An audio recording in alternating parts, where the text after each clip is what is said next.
Yes, come on in. Is everything okay?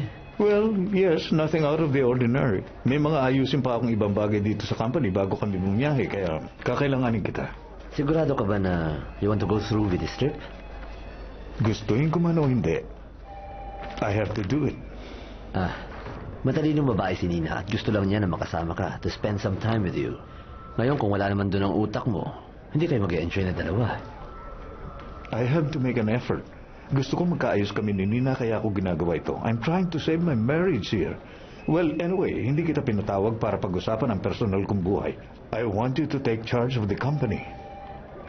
I see. Pero, paano si Lautaro? Kala ko sa kanya mo iiwan ng company. Akala ko rin pero I'm not so sure. Anak mo siya, Lorenzo. Yes, pero hindi siya masyadong efficient. He's still a bit crazy. Minsan spaced up. Palagi siya nagkakamali. Ibang priorities niya. Ayoko namang alalahanin siya habang nasa biyahe kami. Ikaw na munang bahala dito. Okay, alam na ba niya? No, sa'yo ko unang sinabi. Hindi niya ito magugustuhan. I think lalo nito maapektuhan ang relationship niyo. Ever since naman, problematic na relasyon namin mag-ama. Pero kailangan kong isipin ang kapakanan ng company. And besides, kung honest siya sa sarili niya, I know, maintindihan niya. Okay, sa akin, no problem. Thanks.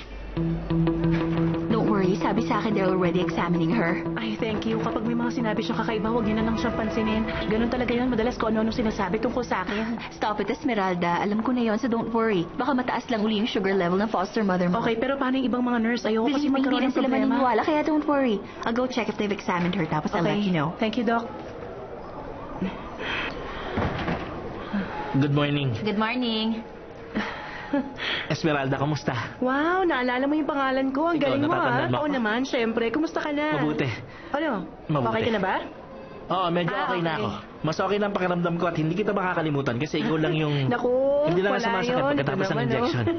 Maraming salamat sa'yo. Oo, sige. Salamat. Pati na rin kay Mabuti. Martina kasi... Ano nangyari? Mukhang problemado ka. Wala Ganon? ito. Si Nanay Gracia kasi na-confine dito, pero... naku, hindi ka na sana nagkabala. Pero maraming salamat dito, ha. Minsan lang ako makakuha ng Hindi, regalo, hindi, kasi kay- Ginagawa ko lang naman ang trabaho ko. Hindi, kasi Wow, pero- mukhang masarap to, ha. Oo nga, kaya lang Mukhang para kay- mahamin pa. Mukhang masarap. Ano? Hello. Kumusta? How's your allergy? Okay na ako, okay. Salamat. Gusto mo, Doc? Oh, that's good. Salamat sa'yo at dito kay Sarap, Esme. ah. Ah, Pasensya teka, na binigay kayo. mo kay Esme chocolates na pinamis mo sa akin?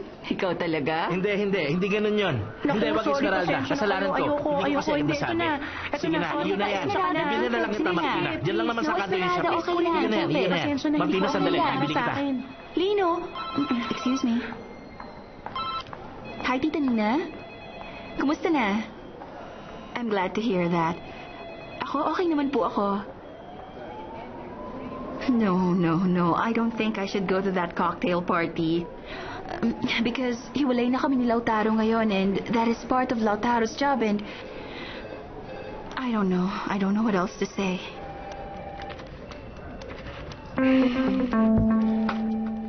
Pasample nga ulit.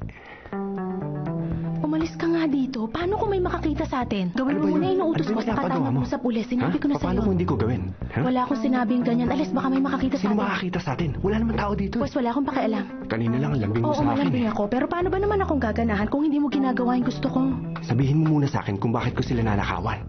Hindi ko maintindihan. Masyado kang maraming tanong. Gawin mo na lang, Moro. Pero ang gusto mo, pag nakawan ko sila, ano ko, bali? Pwede akong makulong. Baliw ka na ba? Gusto kong gawin mo yun kasi ayokong umalis si Lorenzo ng bansa malinaw. Gets mo? Teka nga, Renata, sandali.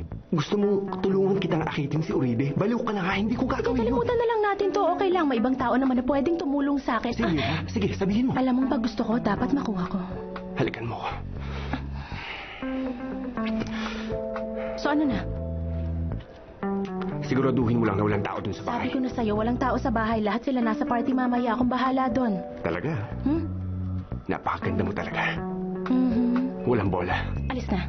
Ano? Gawin mo na, ha? Okay? Oo Patunayan naman. mong lalaki ka. Okay. Good boy. Mamaya na lang ulit.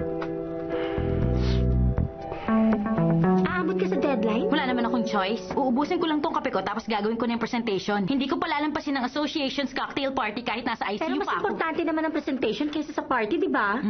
Tama siya. At kung ikaw ang na-assign na gumawa ng presentation, mag-iingat ka, Noelia. Pwede ba tumigil ka, Mabel? Bakit ko kailangan mag-ingat? Wala naman akong ginagawang palpak na trabaho. Ang sinasabi ko lang naman, binigay sa'yo ni Barbara ang chance na gawin ng presentation. Huwag mo sayangin, kung hindi, katapusan mo na. Oy, wag kang ang bruha dyan, Mabel. And besides, matagal na dapat ako inassign ni Barbara sa mga importanteng Pero projects di ba tulad dito. importante rin yung party? Hindi naman, pero lahat ng big shots sa real estate business nandun, kaya konti lang sa atin ang invite. Pero importante pa rin yun kasi lahat ng nasa real estate business nasa isang lugar. And at the same time, nakuha mo na? Hindi masyado, pero mukhang interesting yan. Sobrang interesante talaga. Meron silang matigas na biskwit, mumurahing champagne at wine, at matatabang businessman. Ay, Diyos ko, nakakatawa ka. Makaalis na nga, hindi na ako mag-aaksaya ng panahon. Magtatrabaho na lang ako. Ano ba, Esther? Wag kang manggulat. Ay! Ayun, magkaka sa aking ibig siya, ha? Akala mo, ha? Lagi ko yata magdala. Mahirap na mategis sa pagsilag ko, no? Kapawasan sa budget yan. Nilason mo ako, Esther! Okay, sir. Looks good. Pwede na nating i-launch yung project na yan.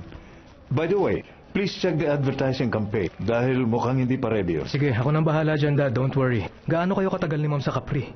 Siguro mga 10 araw pero hindi ko alam. Siguro pupunta pa kami sa ibang island. It all Great. depends. Lubusin nyo na yung bakasyon nyo. Ako nang bahala sa lahat, huwag kang mag-alala. Tatawagan na lang kita pag may kailangan pa ako, pero mukhang hindi na rin. Yes, hindi ka naman nag-iisa. Very efficient ang team mo kaya marami makakatulong sa iyo. Alam ko, pero iba ang maging in charge. Don't worry, kaya na namin to. Kaya easy ka lang. Lautaro kasi Yes. mapagkakatiwalaan ka naman. Pero Yes. si Troncaro magiging in charge dito. Bakit si Troncaro? Dahil nagawa na niya yun ng maraming beses. May experience na siya at mahusay siya. Ako ba hindi? Hindi ganun ang ibig ko sabihin. Huwag mong masamain nito, Lautaro. Ang gusto ko lang, makipagtulungan ka kay Troncaro sa ibang issues ng kumpanya para matutunan mo ang ins and outs of our company. Anyway, we can close the deal hanggang sa makabalik ako. Dad, I can feel in your shoes. Be patient, Lautaro. Marami ka pang oras. You'll have your time too, okay? So, desidido ka na? Yes. Okay. Kung ganun, lalabas na ako dito. Bye. Teka, huwag kang umalis ng ganyan, please. Hindi ako magwa-walkout. Magla-lunch lang ako. Wala ka na rin naman yata kailangan eh.